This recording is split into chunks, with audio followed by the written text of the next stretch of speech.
मेरे प्रिय दर्शकों नमस्कार। प्रिय दर्शकों, ऋषि ज्योतिष में आपका स्वागत है। सबसे पहले मैं वीडियो स्टार्ट करूं उससे पहले मैं आपको धन्यवाद देना चाहता हूं कि आप मेरे वीडियो बड़ी उत्सुकता से देख रहे हैं। आशा करता हूं आगे भी देखते रहेंगे।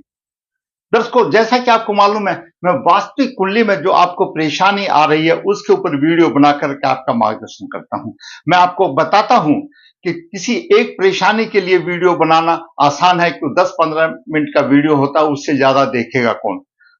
आप कमेंट्स बॉक्स में लिख दीजिए, अपनी जन्म की डिटेल लिख दीजिए, परेशानी लिख दीजिए, आपका नंबर आने पर अवश्य ही मैं वीडियो बनाऊंगा। आज हम बात करेंगे एक स्त्री जातिका की कुंडली पर, जिसमें दर्शकों बहुत ही प्रयास किया है और बोलते सरकारी नौकरी नहीं मिल रही।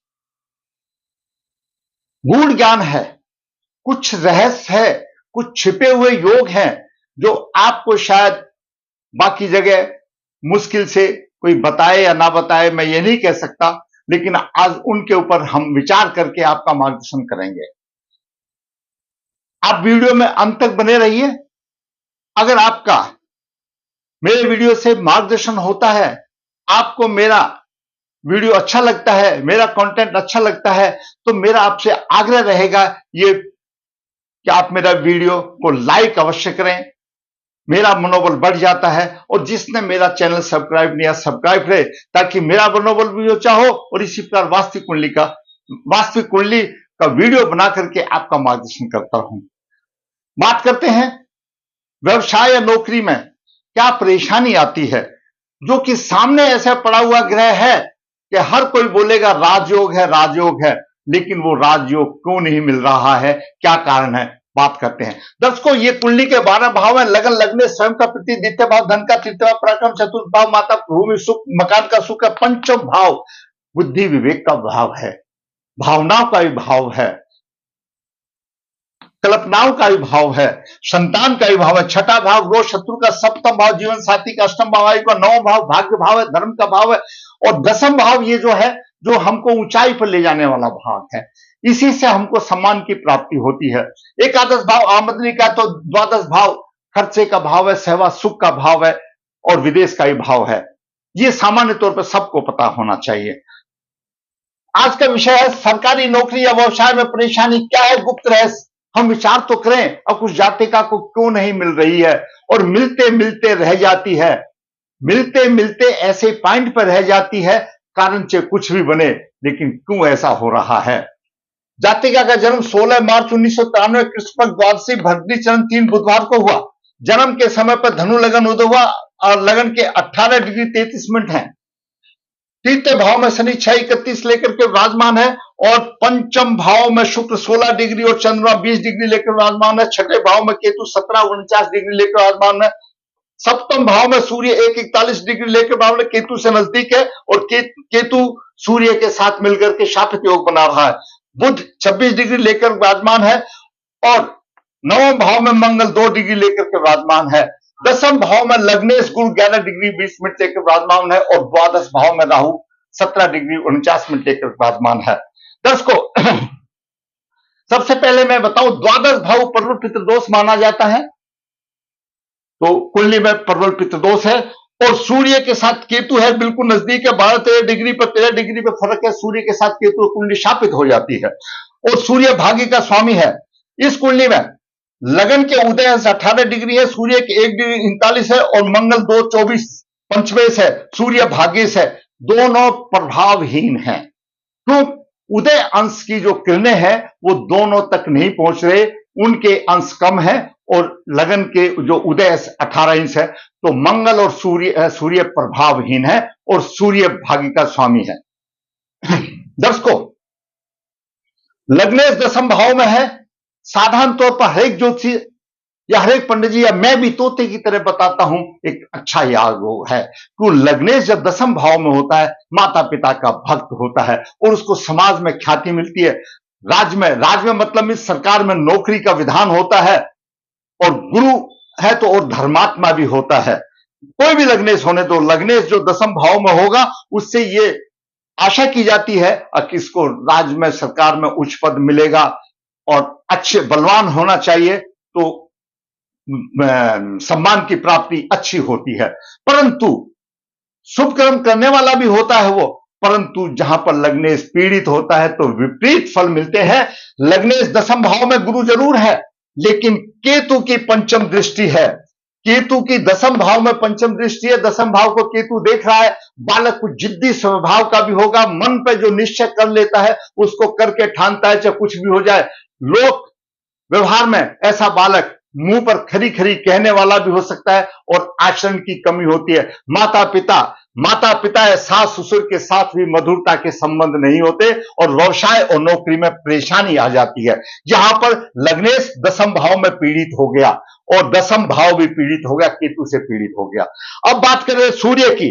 सूर्य दर्शकों नवम भाव का स्वामी है, और यहां पर समतम भाव में केतु के साथ है, शापित योग बन गया, तो भाग्य भी नहीं रहा। अब बात करें चंद्रमा की। चंद्रमा अष्टम भाव का स्वामी है। चंद्रमा अष्टम भाव का स्वामी है, और पंचम भाव में मेष राशि में चंद्रमा है। मेष राशि अग्नि तत्व की राशि है। अग्नि तत्व की राशि में चंद्रमा यहां पर है, और शनि से पीड़ित है। शिक्षा सुचारू रूप से नहीं होती, और बालक का मन मलिन हृदय होता है, मलिन चित्त वाले होते हैं ऐसे बालक। क्यों? चंद्रमा पीड़ित हो गया, चंद्रमा पर शनि का प्रभाव हो गया, उसका मन पीड़ित हो जाता है। वो ऊट पटांग की बातें सोचता है और राह भटक जाता है। प्रत्येक कार्य में उसको असफलता मिलती है। चंद्रमा स्वयं अपने आप में लग्न है, और चंद्रमा पीड़ित है, तो शनि की दृष्टि है, हर एक कार्य में असफलता मिलेगी। साथ में मंगल की बात करें तो मंगल पंचमे से नौ भाव में है। अगर साधारण रूप में देखा जाए कि मंगल जब नौ भाव में होता है तो उसका कई विख्यात होता है, शुभ माना जाता है, और कई शास्त्रों का ज्ञाता है या कई विद्याओं का जानकार होता है, और लेकिन निर्बल होने से विपरीत फल मिलते हैं। तो मंगल यहां तो प्रभाव ही नहीं दे रहा। 2 डिग्री 24 मिनट लेकर 18 डिग्री है, 16 डिग्री का अंतर है, यहां पर तो प्रभाव ही नहीं दे रहा। यहां पर भाग्य की हानि होगी। भाग्य का स्वामी सूर्य पीड़ित हो गया, और मंगल सेनापति है, सूर्य राजा है।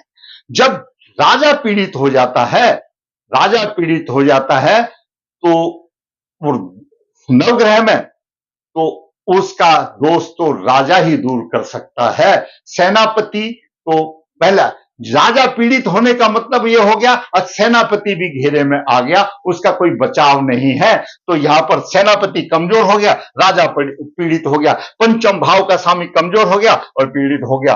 अब देखिए दर्शकों, बुध की बात करें तो बुध 2 केंद्रों का स्वामी, बुध केंद्राधिपति दोष ही है, प्रभावहीन है, अपनी राशि में है।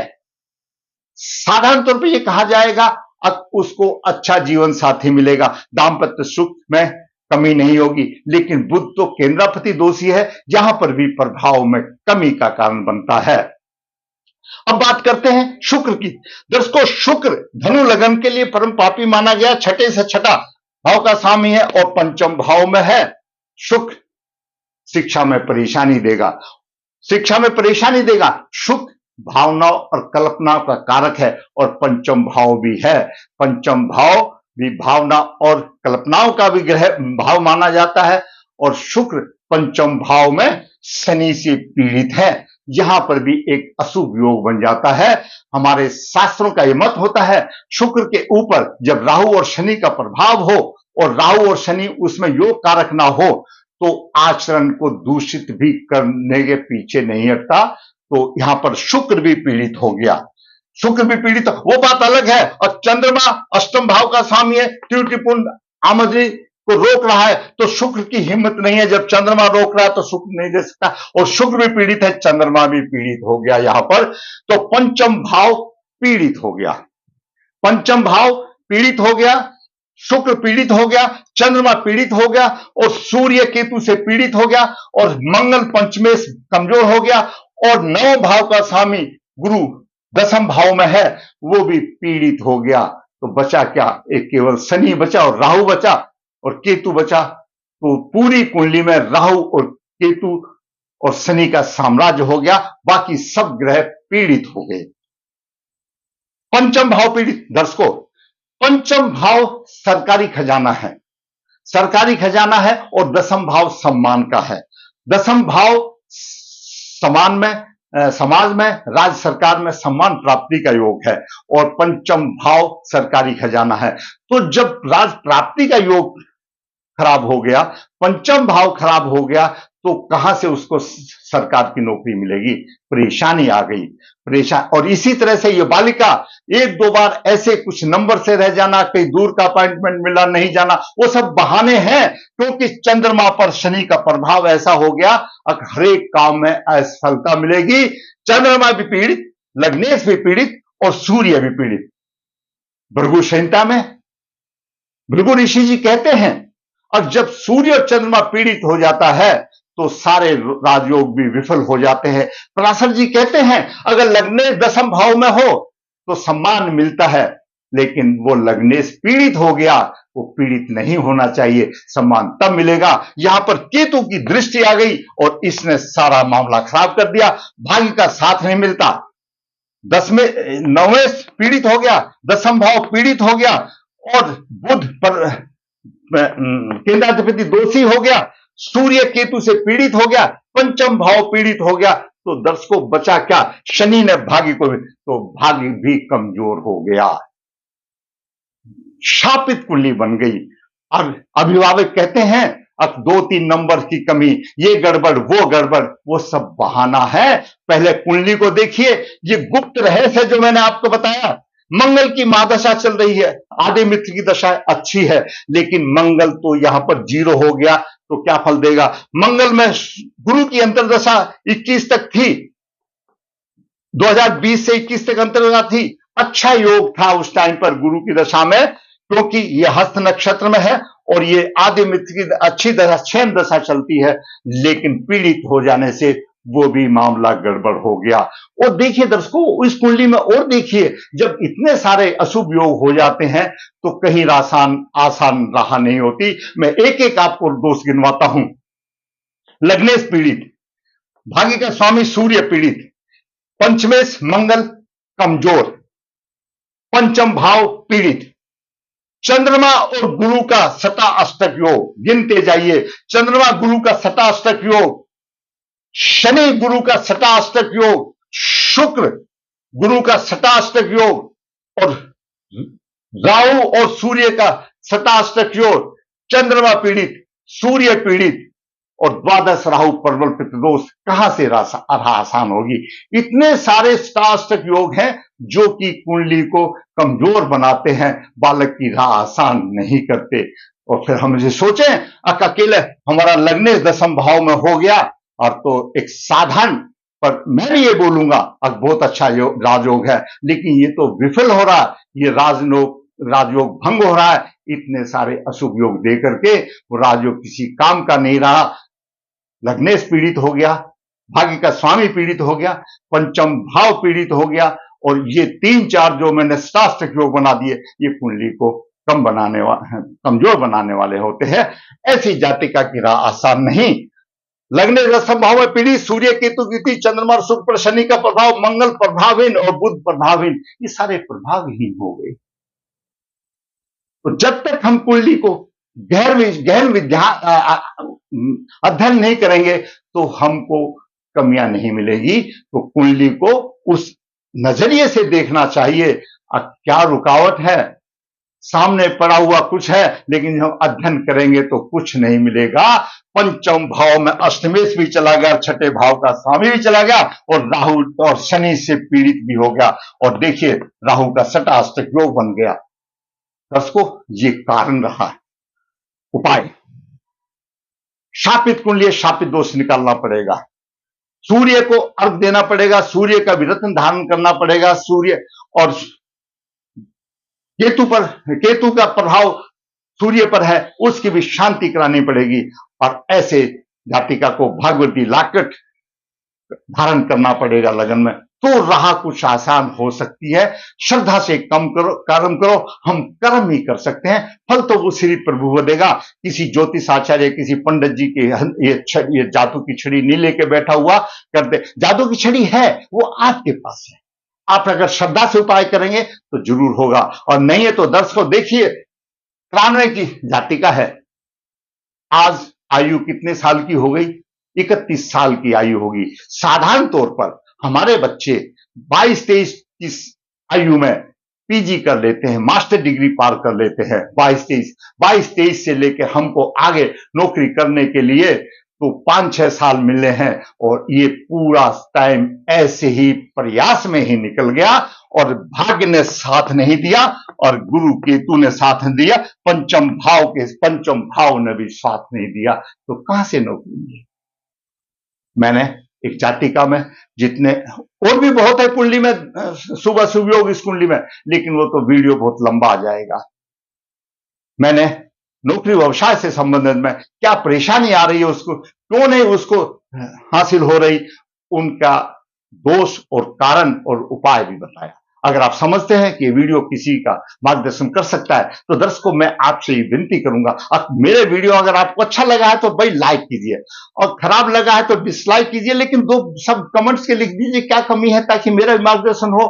और दर्शकों फिर कहूंगा, अगर मेरा आग्रह रहेगा आपसे, अगर आप समझते हैं कि मेरे वीडियो किसी के मार्गदर्शन के लिए हैं, तो भाई जिसने चैनल सब्सक्राइब नहीं है सब्सक्राइब करें, ताकि मेरा बनना ऊंचा हो, इसी प्रकार वास्तविक कुंडली बना करके आपका मार्गदर्शन करता रहूं। धन्यवाद।